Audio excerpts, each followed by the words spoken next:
नमस्कार, इन खबर में आपका स्वागत है। लोकसभा चुनाव 2024 की तैयारी दोनों तरफ से हो रही है।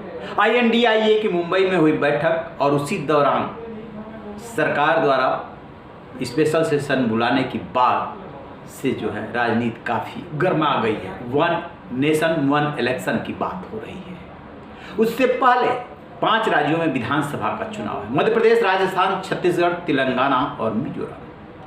ये उत्तर भारत के 3 राज्यों मध्य प्रदेश, राजस्थान, छत्तीसगढ़ में से 2 में कांग्रेस की सरकार है। राजस्थान और छत्तीसगढ़ में। मध्य प्रदेश में बीजेपी की सरकार है, जिस पे आरोप लगता है कि उसने पिछले दरवाजे से सत्ता हासिल की।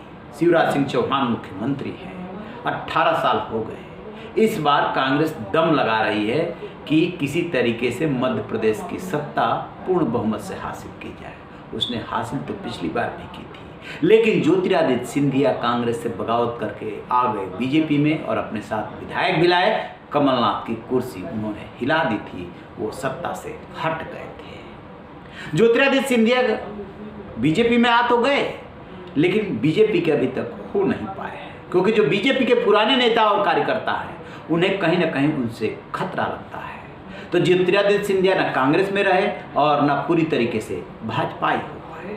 अब वहाँ के बड़े नेता हैं नरेंद्र सिंह तोमर। कहने को तो मुरैना से सांसद हैं, लेकिन केंद्र में कृषि मंत्री हैं और ग्वालियर से भी वो सांसद रहे हैं, लिहाजा राजनीतिक प्रतिद्वंदिता स्वाभाविक है।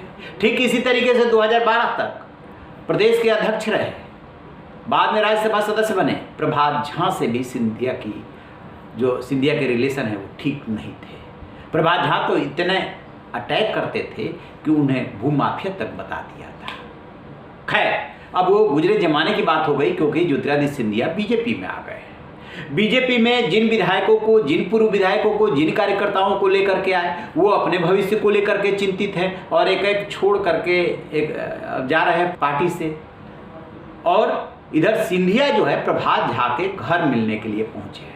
आप सोचिए कि कहाँ महाराजा ज्योतिरादित्य सिंधिया और प्रभात झा जो पूर्व अध्यक्ष है उनसे मिलने के लिए पहुंचते हैं। और दोनों नेताओं ने इस मुलाकात के बाद क्या कहा, सबसे पहले प्रभात झा को सुनिए। भाई साहब, ज्योतिरादित्य सिंधिया जी के साथ एक बड़ी मुलाकात हुई थी। बहुत कम आप लोगों का इस तरह से मुलाकात हो पाती है, क्योंकि पुराने काफ़ी गिले शिकवे आप लोगों के बीच में रहे। आज क्या खुशियों की बात हुई? नहीं, कभी देखिए, मैंने पिछली बार ही कह दिया था, जब वैचारिक सहोदर कोई हो जाता है तो उसके बाद उसी दिन सारी शिकवा शिकायत ख़त्म हो जाती है। एक बात, अब चुनाव है तो चुनाव के समय तो चुनाव की बातें ही होंगी, और वो आए नहीं थे तो उन्होंने कहा मैं घर आना चाहता हूँ। मैंने कहा घर आएंगे तो स्वागत है, भोजन भी करेंगे।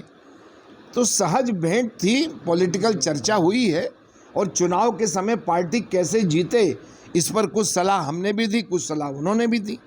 स्वाभाविक सी बात है, ज्योतिरादित्य सिंधिया से भी ये सवाल पूछे गए तो उन्होंने क्या जवाब दिया, उनकी भी बात सुनिए। लिया जी खाना खाया जी, खाया कि नहीं? खाना खा के आए हम लोग। सुबह खाया, यहाँ भी खाया। रात को 10 बजे जाए, 11 बजे क्या मुलाकात हुई है? आज भोजन पर आप आमंत्रित थे। प्रभात जी और हमारा एक पुश्तैनी संबंध, 3 पीढ़ियों का संबंध रहा। बहुत दिनों से मेरे मन में भी उत्सुकता थी, उनके और दुश्मन मन के मन में भी उत्सुकता थी कि हम लोग घर पे थोड़ी चर्चा करें, भोजन करें। तो आज वो सपना साकार हुआ है और हम लोग ने कई बातों पर चर्चा की है, गतिविधियों पे भी, और कैसे आगे हम लोगों को काम करना है। 90 दिन का समय है, उस 90 दिन के समय का सदुपयोग कैसा हम लोग करें, तो बड़ी अच्छी चर्चा हुई। राजनीति में ऐसा ही होता है, मिलते हैं किसी और मकसद से, बाहर दिखाते हैं कुछ, जैसे कि सामान्य सी बात है। सामान्य सी बात नहीं है। प्रभात झा से ज्योतिरादित्य सिंधिया के अच्छे रिलेशन नहीं थे, लेकिन अब धीरे धीरे दोनों नज़दीक आ रहे हैं। वजह क्या है कि भूपेंद्र यादव और अश्वनी वैष्णव को वहाँ चुनाव की जिम्मेदारी दी गई, प्रभारी सह प्रभारी बनाया गया।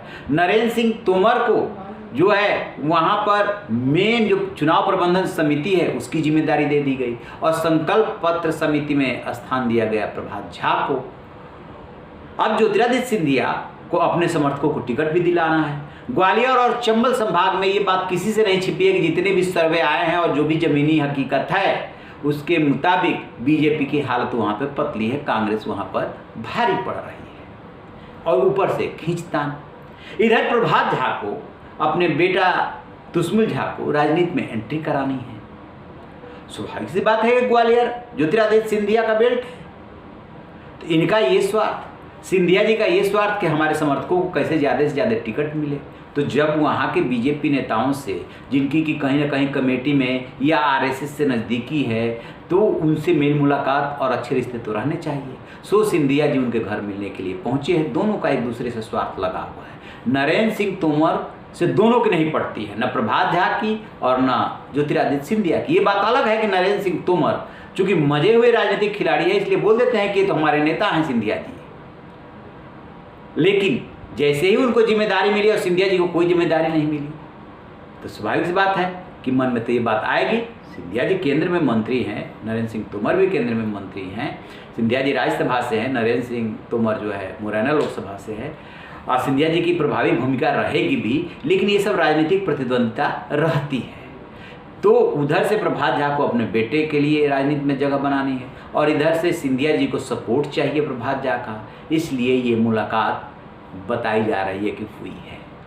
अब देखते हैं कि आगे की राजनीति में क्या होता है, क्योंकि कुछ नहीं पता रहता है कब कौन किसका दोस्त बन जाए और कब कौन किसका राजनीतिक प्रतिद्वंदी। रायन बेखबर देखते रहिए एक खबर। Thank you.